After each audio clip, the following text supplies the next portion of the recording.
This is the Good Neighbor Podcast, the place where local businesses and neighbors come together. Here's your host, Jim Schaller. Good day, and today we have podcast number 8, and today we have Jerry Cibley from Southwest Florida Closet Man. Jerry, thank you for joining us today. Oh, Jim, thank you so much for having me. This is exciting.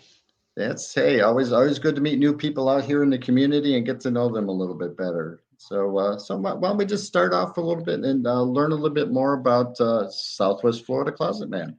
Well, I have been a serial entrepreneur most of my life, and when I moved to Naples, I was pretty much retired. I was doing a couple of small side gigs and some business consulting, and I had the opportunity to invest in a brand new closet company.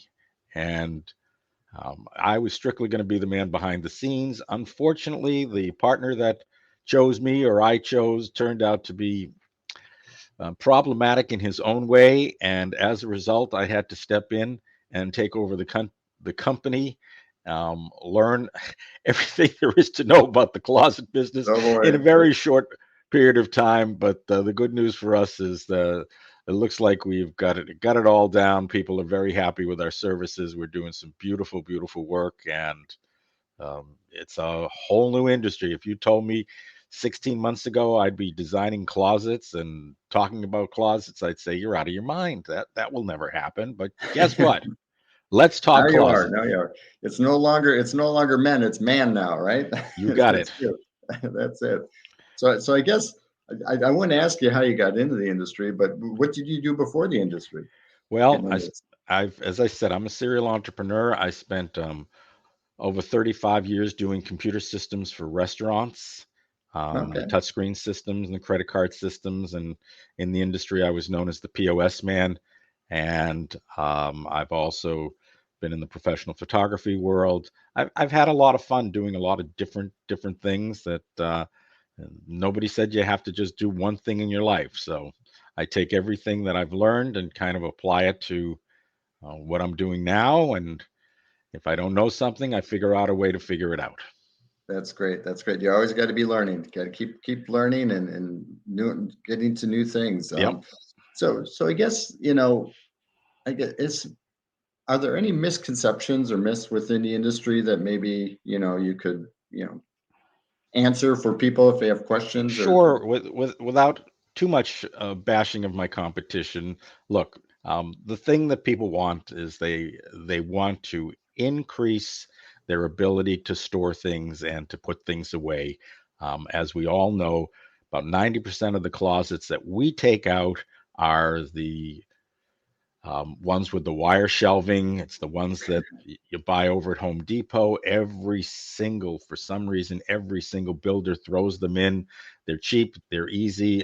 I take out so many of these. We now have to, we put them in a dumpster. Nobody will even take them for free. So the things to know, firstly, there is no sales tax to be charged on the installation of closets. And there are a number of companies. I actually had a company charge me sales tax.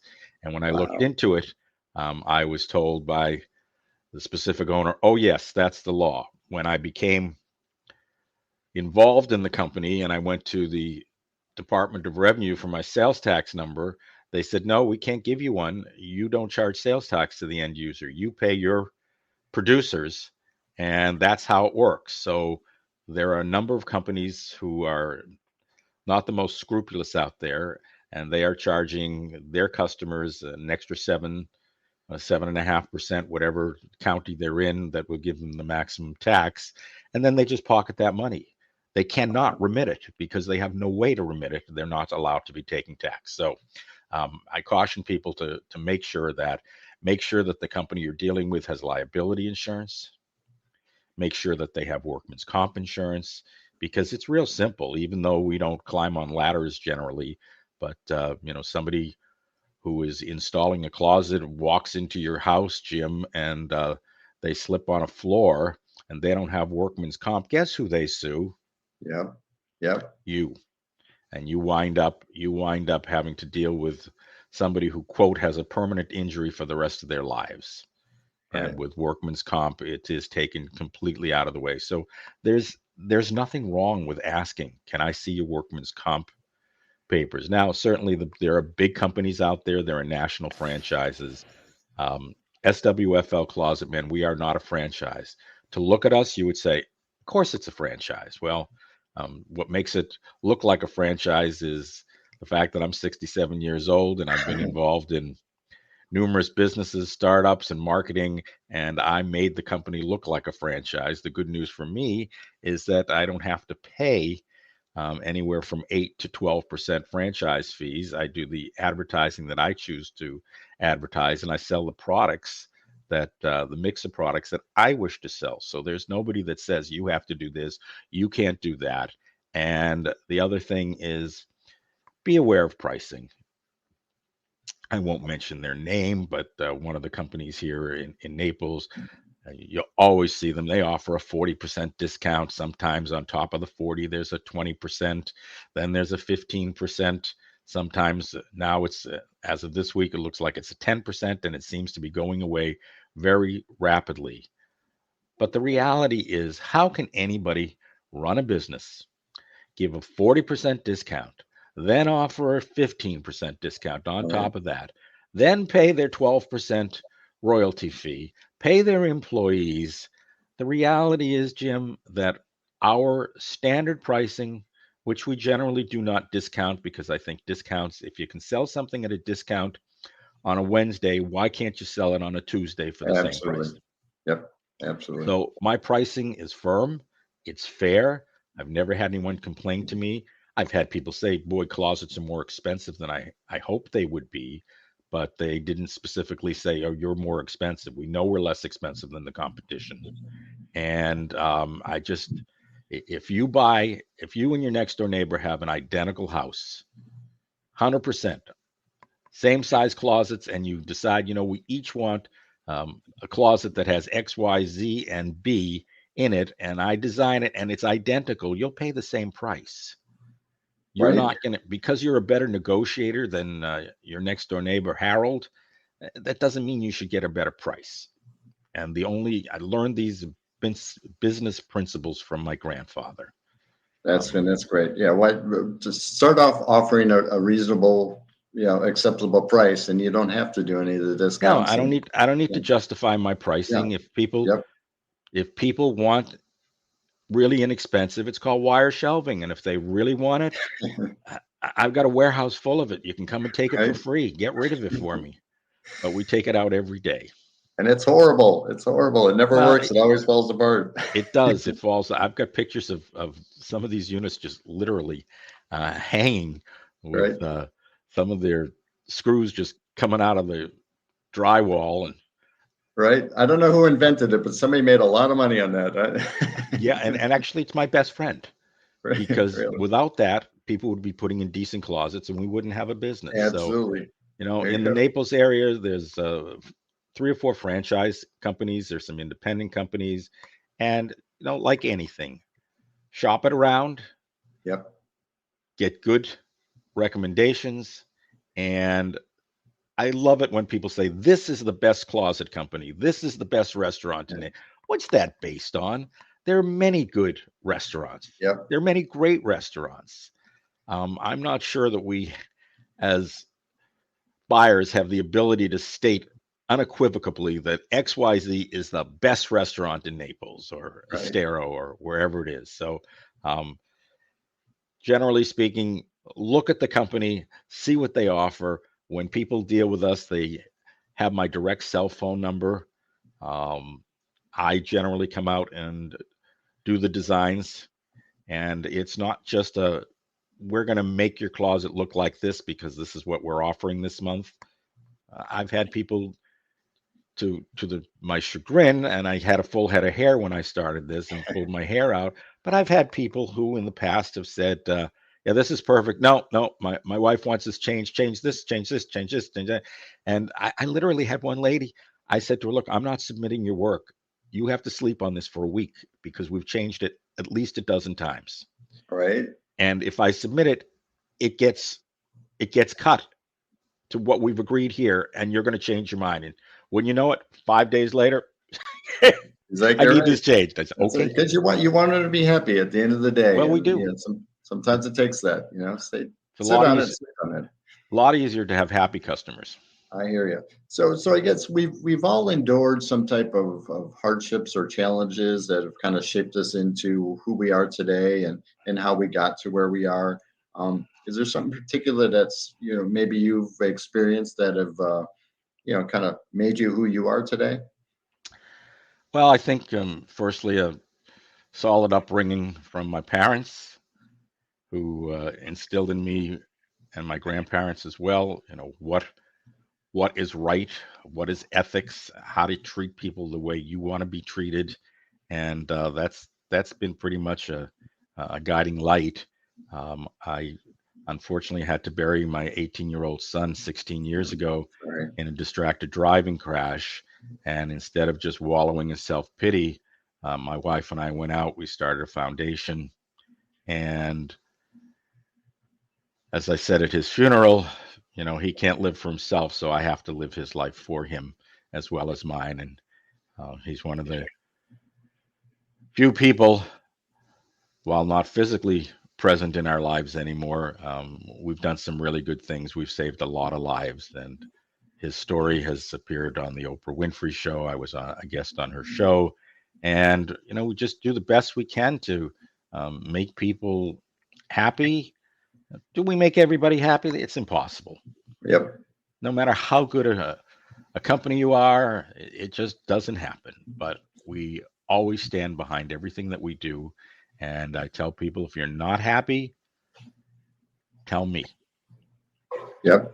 Yep. And like I said, it's about taking care of people nowadays, listening to people, and serving them in the right way. And I think it's one of the things that we've lost in the world is customer service. It doesn't exist. You can't Yeah. reach anybody. Yep. Yep. I've been So trying to reach a manufacturer of one of my medical products. 4 weeks. It's a 2-hour hold. There's a 6-hour hold. I mean, it's just, or they don't have customer service anymore. One of my friends flew out on Frontier Airlines, and there was a problem a couple of days ago. I said, "Didn't you call the company?" He said, "You can't call them anymore. They don't have a phone number. right. It has to be done online." So certainly things have changed. I think there are many people that still appreciate the good old-fashioned way of doing business, and the good old-fashioned way of doing business is one-on-one, face-to-face, and that's what you get with us. That's great. That's great. Yeah, and that's important. That's very important. So behind the closet man, what do you do in your off time? How do you spend your time? Well, I got an interesting life story. I also have been an entertainer since I was about 4 years old. I do comedy, and I developed a very niche business back in Massachusetts. I started marrying people, and I would offer something that I deemed comedy weddings. Now, that doesn't mean me standing up and delivering one-liners, but I'm a professional improvisational actor. To make a long story very short, married over 400 people in Massachusetts, Wow. and I'd like to bring it down here. I've got a couple of weddings, but You should. You yeah, should. the problem is it's I wasn't cheap, and I offered something completely unique. Nobody in the country was doing anything like me. It was a riot. As I told people, I would marry them. In 20 years, somebody would say, "Hey, Jim, I remember your wedding. That guy who married you, he was the funniest person in the world. And do you remember his name?" And you'd look at him and say, "Yeah, yeah, God rest his soul. He passed away of old age about 20 years ago, but that was Justice Jerry." And so I was a justice of the peace appointed by the governor of Wow. Massachusetts. And as I always tell people, I was the lowest form of judiciary, but I do keep the title like any retired judge or senator, but I don't let it get to my head. But you could call me, I can wear my black robe, and you could call me Justice. You can call me Your Honor. You can call There you me Just. I don't care. But Judge Jerry. There you go. I'm not sure I can say judge because I'm not a judge, but I'm a justice. There you go. So, We won't judge anybody. no, We're not doing that. We're not I don't doing do that. I don't preside at trials and that. never have. So is there one last thing that maybe you'd like to share with our listeners about Southwest Florida Closet Man, and anything, new, exciting, or? Well, there's always something new and exciting, and we offer an absolutely free consultation on your closet where we will discuss with you and build it kind of like Burger King used to do. They brought the song back, but have it your way. And that's always been part of my business moniker. The other thing is with us, we will give you a 3D CAD rendering so you know exactly what this thing is going to look like. And many people can't tell the difference between today with the graphics the way they are, that I can actually build a closet rendering then with clothes in it, and you can't tell, is it real? Wow. Technology, gotta love it, Or is right? it, artificial intelligence? And that's what we're doing. So we've got a great website, www.swflclosetman.com. And you can learn a lot of things there. And we talk about how we are local, we're fabricated here in Florida. We don't buy much in the way of Chinese rods or things of that nature. We try and source as much as we can American. The only time we go outside that is if it's just not made or the price is 10 or 15 times. So that's great. That is great. So what's your phone number, so people will know? It's 239-744-2000. Perfect. Jerry, I appreciate you taking the time today. And Jim, I appreciate your time, and I do have a jingle that I could email over for you if you wanted to overlay it. Yeah, absolutely. Yeah, send it over. That would be great. I will do that. We love jingles. Jingles. There you go. Call 239-744-2000 for custom closets and more. Look at that. See, you have the voice. There you go. Perfect. Well, you have a great day, Jerry, and we'll be seeing you in the community here soon. Love to meet you sometime. I really appreciate this. Thank you. Thanks, Jim. Thank you for listening to the Good Neighbor Podcast Estero. To nominate your favorite local businesses to be featured on the show, go to gnpestero.com. That's gnpestero.com, or call 239-296-2621.